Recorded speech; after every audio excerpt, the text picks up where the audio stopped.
Hello everyone, welcome back to the channel. I hope you guys are doing really well. So let's see today's daily challenge on Leetcode and try to solve it together. Okay, so let's see and understand the problem statement at first. So the question is swim in rising water. You are given an n cross n integer matrix grid. Okay, it will be a square matrix, it is already told, where each value of this grid ij represents the elevation at the point ij. Okay, it starts raining and the water gradually rises over time. Okay, so you are given a grid where each cell represents the elevation at that point, and it rains and gradually the water rises at over time. So at time 1 the water level is 1, at time 2 the water level is 2. It's written here, which basically tells this. Okay, at when the time t water level is t. So you can swim from one square to another 4 directionally adjacent square if and only if the elevation of both the squares are at most t. Okay, so see, in order to swim there needs to be water, right? Now the water level should be greater than or equals to the elevation level at that point, then only you can swim, right?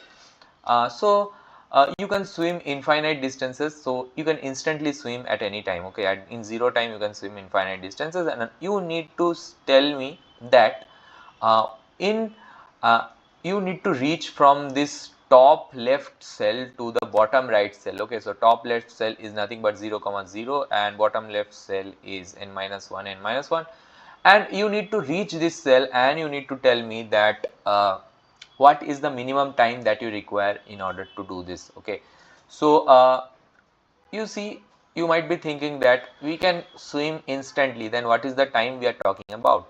Now this, you see, this time is only dependent upon the height. Okay, the time is only dependent upon the height of the water level. So you see, in order to reach 3 from 0, okay, you can go through 0 to 1 to 3, you can go to 0 to 2 to 3, but you see the water level should be at least 3, right? And in order to make the water level 3, you should have the time 3 also. So when you are reaching this last point, at least the water level should be 3, and this definitely this means that you can also swim through these points, because at the water level of 3 you can definitely swim through the points whose elevation is less than 3 or equal to 3. So yeah, that's what is told in this problem. So basically if you see, what is told is that you need to find a path from top left to bottom right. Okay, you need to find a path from top left to bottom right, and you, throughout your path, the maximum distance you need to minimize. So what is the, you see this path is highlighted in example 2, right? It goes from 0 1 2 3 4 and it goes to 16, and then again it goes to 6. So you see, in order to swim 16 you need a water level of at least 16. Okay, and for all of the remaining grid you do not need a water level of 16, even less than that will do. So with 16 it is sufficient to swim through all of these cells in the path, and therefore 16 will be the answer. So the highest number in your path is your answer. Now you need to minimize this highest number. So you while traversing, while starting from this point, you need to take care that you are traversing through as minimum cells as possible. You are traversing through as minimum cells as possible. So I will, in order to explain you the approach for this, I will just take this screenshot and paste it over here. Okay, so yeah, let's see, let's try to understand the approach at first. Okay, so you see, what will happen if we try to select greedily? Okay, so the first basic approach which comes to everyone's mind is to select the things greedily, right? We need to minimize the things, we need to minimize the elevations. Okay, in our path, the even the largest elevation should be the minimum. Okay, in our path the largest elevation should be minimum. So the largest elevation should be minimum. Why? Because that is only our answer and we need to minimize our answer. The largest elevation, this largest elevation is nothing but our answer, right? And we need to minimize our answer. So if I try to always select greedily, what can happen? What can happen? You see, you will tell me that, see, at this, when I am at 0, I have two choices, to go at 1 or to go at 24. Okay, by greedy methods I selected 1 because that is the minimum possible. Okay, now you see, I have the option of selecting 2, I have the option of selecting 23. Now by greedily I selected this 2. So in this way, if I follow the greedy method for this example, you see it is perfectly working. Even for 15, you see you have 3 neighbors, right? When you are at point 15, you see you have 14, you can go to 21, you can go to 19, right? But going to 14 works for this case again. So in a greedy method, you can just simply reach 6 without any hassle. But what if I tell you something that, let's say you selected greedily 1, you first wanted to go to 1, then by greedy method again you did not go to 23 and you again went to 1. Again by a greedy method you did not go to 22, you went to 3. But instead of 4, let's say it was written 40 here. Okay, so now you will see that instead of this instead of this 40, I want to go to this 21. Okay, and let's say even this 21 is a large number. Let's say if it is 25, I will say. Okay, so so just to say what I want to say is that consider this element to be 40 and not 4, and consider this 21 to be something like 29. Okay, let's consider it to be 29, and now try to solve. Okay, now you will see that, are you understanding what I'm trying to say? What you will see is that when you will be selecting these greedy elements, greedily selecting these elements, right, you will reach a point where you need to select at either 29 or 40. But now you will realize that, hey, I left my 24, 23, 22 at these points. What if my 24 was the lowest? What if these were 230 and let's say 220? I have left my left my smallest neighbor in the first step only in order to select this greedy method. I'm selecting this one and I got trapped, and now I realize that, you see, the last element, the first element which I wanted to select, instead of selecting 24, I selected 1 greedily, but I got trapped in that, because 24 will only be the minimum, because 1 will lead us to the path which will force us to select large numbers, right? So what will you do in this case? So if you see, if you have understood Dijkstra's algorithm, okay, this is not exactly Dijkstra, but it is very similar. Okay, so what you do is that when you see something that even following the path greedily might take me to somewhere less favorable, I want to select all my neighbors and put it in a priority queue. Okay, what is the priority queue? It is nothing but a heap. Okay, if you don't know about priority queue, you can just quickly search in the internet. It is very simple, or stay with the video. I will tell you how to initialize priority queues and everything. But it is a heap which will give me, so what does it do? It gives me the smallest. In this case I will use the smallest element, or the largest also I can modify it to use it. Okay, it gives me the smallest or the largest element in the queue without making me traverse the whole queue. So in O of 1 time, and in order to push elements into the queue you need log n time. Okay, well, n is the size of the queue. Okay, so that is the data structure which we can use here by like, if you have done some practice of similar kinds of graph problems, okay, so you will definitely click this idea in your mind. Okay, so what I will do now, instead of selecting greedily, yes, I will still select greedily, but I will push this 24 and 1 into my priority queue. When I am at 0, I have two neighbors, right, 1 and 24. I will select this 1 only, but I will push this 24 also in my priority queue. 1 and 24 both I will select, and I will see this 1 is minimum, so I will explore this one first. Okay, I will explore this one first. So yeah, I will explore this one first, and when I am at 1, I will see that my neighbors are 2 and 230. Okay, so I will push this 2 and 230 into my priority queue. Now priority queue in O of 1 time will tell me that, hey, this is the smallest element right now. So I will go to 2 right now, and then when I go to 2, I will just remove this from the priority queue, and you see my neighbors of 2 are nothing but 3 and 220. Now I will again push 3 and 220 in my priority queue, and when I am at this will again in O of 1 time tell me that hey, the smallest element in your priority queue is 3, so you can just simply remove this 3. Okay, you can simply remove this 3, and you see I will start, since I have removed this 3, I will start exploring this 3 and find that uh, 40 and 29 is my neighboring elements. I will push them. Okay, now after this step, I realize that the priority queue will automatically tell me, hey, right now 24 is your minimum element. Okay, so see, this was the magic of the priority queue. Even if you reach 3, you are not losing the information of your 24. Okay, you are still able to go to 24 in O of 1 time exactly. You reach to 24 and you then start exploring the neighbors of 24, and those neighbors again you start exploring in a similar way. Okay, and definitely you do not want to go back. So let's say when you are at 3, 2 is also your neighbor, but you already explored 2, so you definitely do not want to go back to 2, right? So you can use a visited array in that case.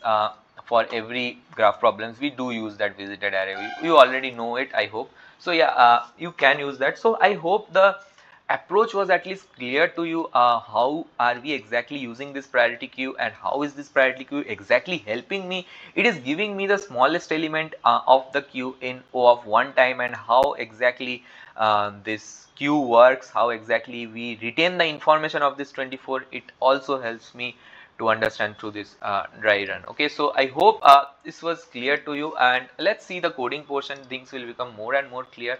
Okay, so what can I do? You see, it is already told that you are given an n cross n grids, so you do not need to worry about much. You can just simply run this int is equal to grid dot size. Okay, and so also this will be constant. I do not need to change this grid n, so I can make it a constant int anyways. Okay, so yeah, this will tell the compiler that use n as it is as the grid size. Okay, so yeah, what will happen now next is that uh, I need a priority queue definitely. Okay, and that will be a minimum heap.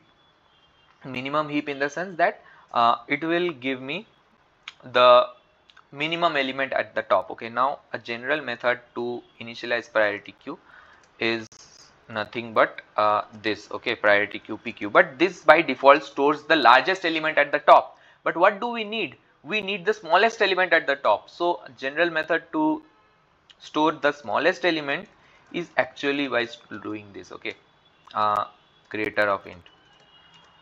Now you see, this is nothing but priority queue of integers. It will store integers in your priority queue. But you see, we also need the information. We see, when we are at cell I comma j, we need to move to the 4 surrounding cells of me. Okay, I do not move, I want to stay in that cell forever, so I need the information of that cell also. So in my priority queue definitely I can store vectors, and if I store vectors, it uses the first element as my main element. Okay, so I can use the coordinates x comma y to store, and this will be the thing which I will be storing in the priority queue. So it will be nothing but a priority queue of vector. Okay, it will not be a priority queue of integer, so it will not be integer. So I hope you do understand that instead of this integer I need to simply make it a vector. That is what I will do. Okay, so yeah, I can simply make it a vector. So yeah, I hope that is how you initialized minimum heap. If you do not know, you can just search it in the gigs for gigs. Okay, I will. This very simple. I have also told you multiple times in my previous videos, and yeah, that's how we store the minimum heap. And what it will store? It will store the cell value, and the coordinates x comma y. Okay, so yeah, and by it will always sort by this cell value. The minimum cell value will appear at the top of the priority queue. So that's what happens here. And yeah, we also need a visited array. Okay, so let's have a vector of vector visited. It will be an n cross n vector. So yeah, we have this initialized completely now, and I will iterate. You see, I will just iterate as long as the priority queue is empty, because I want to go through all the cells. Okay, I just want to go through all the cells, and what I can do now is that I can store the maximum element right now. Okay, so what will be the first element of the priority queue? It is the maximum path. Okay, so let's say I am at this point. Okay, let's say I am at this 14 point, and I have followed some path. Let's say this priority queue tells me that see, in order to reach this 14, the path which you have used, what is the maximum value of all the cells in that path. Okay, so that is the first element which we need to store. Okay, so what instead of storing the exact same value, I will store the maximum element. So maximum d, I am just extracting those values here. So pq dot top of 0, this is the first element. So yeah, that happens. And pq dot top of this one, and y is nothing but pq dot top of this one. Okay, so yeah, I hope this is clear to you. This is nothing but this, the elements which is stored in the priority queue. I just extracted those elements and I just do pq dot pop. And now what I should do, I should go to my neighboring cells. Okay, so for I will do some processing. Okay, I will do some processing which I will tell later. Now I just want to explore my neighboring cells. Okay, so I have 4 directions in my neighboring cells, right? And I have told you this method multiple times of using a direction vector. Okay, so I hope you already know this, but still I am telling you, from I to J you can go to 4 directions, right? What will be those directions? It will be nothing but I j plus 1, I j minus 1, this will be I minus 1j, this will be I plus 1j. Okay, so if you see what are the elements which you are adding to your ij, you are adding 0 comma minus 1 here, you are adding 0 comma 1 here, you are adding 1 comma 0 here, you are adding minus 1 comma 0 here. So these are the direction vectors which you are adding to any cell to reach its 4 adjacent cells. Okay, so these are the definitely the direction vectors. So yeah, I have, let me have a vector of vector directions. Okay, which will tell me the, which will actually guide me in traversing this. Okay, so yeah, we have it, and we have minus 1 comma 0, we have 0 comma minus 1, and yeah, that's all. We have the direction vector ready with me right now. And I can, what I can do is that I can have the new coordinates, my neighboring coordinates. These are my neighboring coordinates. Okay, I can add this direction vector, the x value of the direction vector, to get x1, and the second element in the direction vector to get y1. Okay, but yeah, you need to add it to y. So in this way I reach the neighboring cell, reached neighbors. Okay, and you see as I reach neighbors, what I am going to do, I can push them also in my priority queue so as to not lose the information of those cells. Okay, now in order to push them to the priority queue, definitely the first element is max d.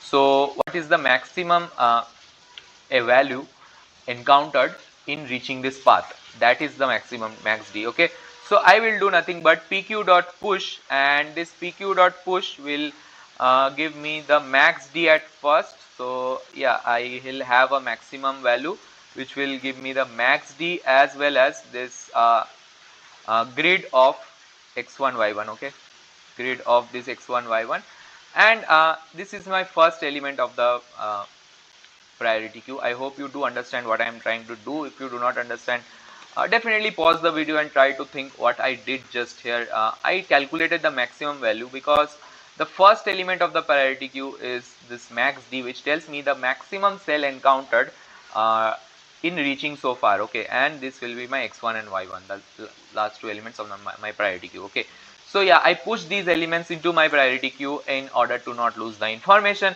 and definitely I mark them as visited. Okay, so I told them that yeah, you mark these things as visited because I have already visited them, and yeah, I can do that. But hey, can I always do this? I need to check whether this cell x1 y1 is valid or not. So I can write something like x1 should be greater than or equal to 0, and x1 should be less than n, and y1 should be greater than or equal to 0, and y1 should be less than n. Also you see, I can write something like visited of x1 y1 it should not be. So not visited of x1 y1 is the thing which I want to do. So yeah, what can I do? I can just move it here and press a tab so that it aligns. Okay, so yeah, I hope you do understand what I'm trying to say. This means that if my neighbor cell is not out of the grid and it is not visited already earlier, so you can just push that into my priority queue and you can have the visited. Okay, I can have the visited marked as 1. What I need to do in this processing, it is quite obvious that if I see this x to be n minus 1 and simultaneously I also see this y to be n minus 1, what can I do? I can simply return this max d, right? Because I have reached the end of the cell, and in reaching the end of the cell, this is the maximum distance, this is the maximum cell encountered so far. Okay, so reached the max distance. Now you see, it is quite obvious that as you are exploring the cells, you will definitely reach the this n minus 1, and this statement, this if statement will sooner or later be executed always. It will not happen that this statement is not getting executed. Okay, so but still without returning it will always execute, but still I am doing a return -1. It is not told anywhere that return -1 if it not able to reach, because you see, even by paying the very large cost, you will always be able to reach this last point. So this statement will actually never be executed, but still I wrote, because many times it gives an error that this function is not returning anything. So yeah, that's why I did the thing, and you see this should work just perfectly fine without any hassle. Okay, if I try to run this, you just see it should run just fine, or you see, okay, we do get a wrong answer. So let's try to debug, let's try to see what exactly did we commit this error. We have the priority queue initialized, we did vector. Okay, so we forgot the most basic thing is that we need to push some elements into a priority queue. We need to push the first element into a priority queue, right? So that is the thing which I forgot. So you just push this grid of 0 0, and this is nothing but coordinate 0 0. So the first cell you are starting from, you see the priority queue is empty, right? And I am telling while not empty, so obviously it won't work. It's quite obvious. So yeah, I just missed that this thing out. You need to push the first cell into your priority queue, and you also need to mark this visited 0 0 as 1. Okay, you simply mark this value as 1 so as to make it work fine. So yeah, let's try to see now if it works or it still have some error in it. Okay, so it does have error again. So pq dot push, we push this element into our grid, we mark this visited as 1, and while pq is not empty, what should I do? I extracted this pq top 0. You see, okay, so this will be 2. Okay, because this is the third element whose index is 2. So yeah, I was missing this point again, and let's see if there are any more errors. We'll try to debug and fix that also eventually. So yeah, so let's see if this x1 is direction of I0 in all the 4 directions. You can go one by one, and you can just push them into your priority queue if they actually follow this. Okay, so you see, I did have less than 0 here. Okay, so yeah, some silly mistakes I do often. So yeah, let's try to run now, if it works or it does it still have some errors. So you see, we got rid of all the errors, I guess, and we have the accepted with me right now. If I try to sum it, I think it should work fine. There should not be any difficulty. Okay, so yeah, see, you got an accepted solution, and if you try to analyze the time complexity, uh, you will be doing pretty good actually, because you see n square log n is the solution, and this is the best you can do. There are some other methods also, but that will not give you a better runtime complexity in any way. Okay, so yeah, within the same code I also got a better runtime. So yeah, that depends on how you are running and stuffs like that. Yeah, so I hope this solution was very clear to you. You see, n is 50 only. Okay, and you are doing in n square log n, which is really good. You are doing really good time complexity. Okay, so I hope this approach is very clear to you. There should not be any difficulty in this. If you did not understand, then definitely ask me in the comment section. With practice, definitely these kind of problems will not be any more hard for you. So yeah, that was all for this video. I hope you have an easy day ahead. That will be all, and yeah, uh, I will meet you in the next video. Till then, thanks a lot.